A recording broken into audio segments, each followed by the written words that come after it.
মনের শান্তি পেতে অথবা মনকে শান্ত করতে এবং শান্তিময় জীবনযাপন করতে ধ্যান করা একান্ত আবশ্যক। মহাজনগণ বললেন, একমাত্র ধ্যানের দ্বারাই মনকে শান্ত করা যায় এবং শান্ত মন যখনই হয় তখন শান্তির বাতাবরণে দেহ, চিত্ত, মন, আত্মা, পরমাত্ম তত্ত্ব দর্শনের মাধ্যমে অভূতপূর্ব শান্তি আস্বাদন করা যায়। শাস্ত্রকরগণ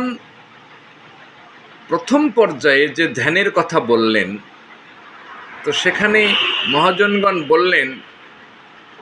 সকালে গাত্রোত্থানপূর্বক স্নানাদি আহ্নিক সম্পন্ন করিয়া পদ্মাসনে বসিয়া বামনাসিকায় বায়ু প্রবাহমান কালে যদি কোনো মন্ত্র গুরু দিয়ে থাকেন, সেই মন্ত্র জপ করতে করতে যে সংখ্যা জপ করতে করতে বায়ু গ্রহণ করতে হবে,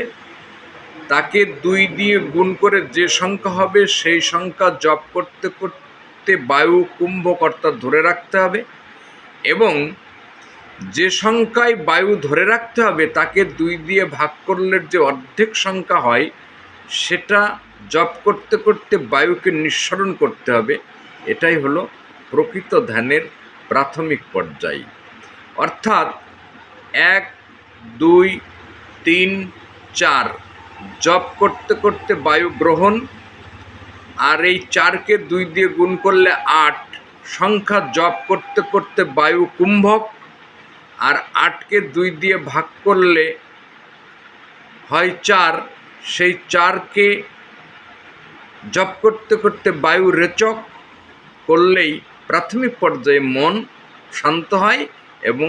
শান্ত মনে পরমাত্মার দর্শন করা যায়।